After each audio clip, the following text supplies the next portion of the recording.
Hello everyone, today I'm going to tell you the story about the selfish giant. The story is about the selfish giant who has a beautiful garden and the children who love to play in this garden. Every afternoon, right after the school, the children will go and play in the giant's garden.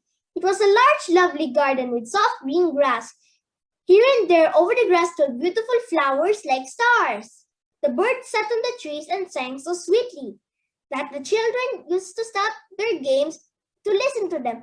How happy they are! They enjoyed playing in the beautiful garden while the giant had stayed for 7 years in his friend, the Cornish ogre. One day, the giant came back to his garden after 7 years.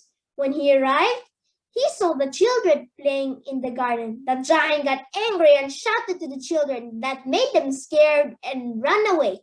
The giant said that his garden is only for him and nobody can play except himself.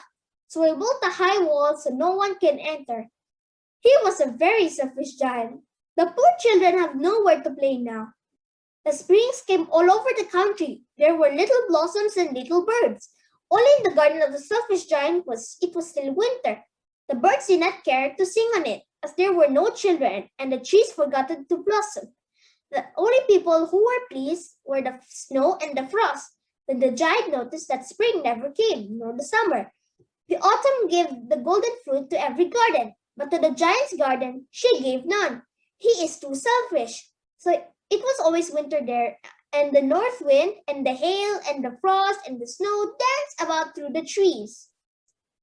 One morning, the giant was lying awake in bed when he heard some lovely music. It was really only a little linnet singing outside his window.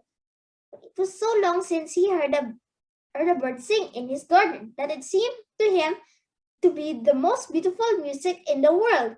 He saw a most wonderful sight. Through a little hole in the wall, the children had crept in and they were sitting in the branches of the trees. In every tree that he could see, there was a little child. The selfish giant is not selfish anymore. He let the children play in his garden. The children and the giant were very happy.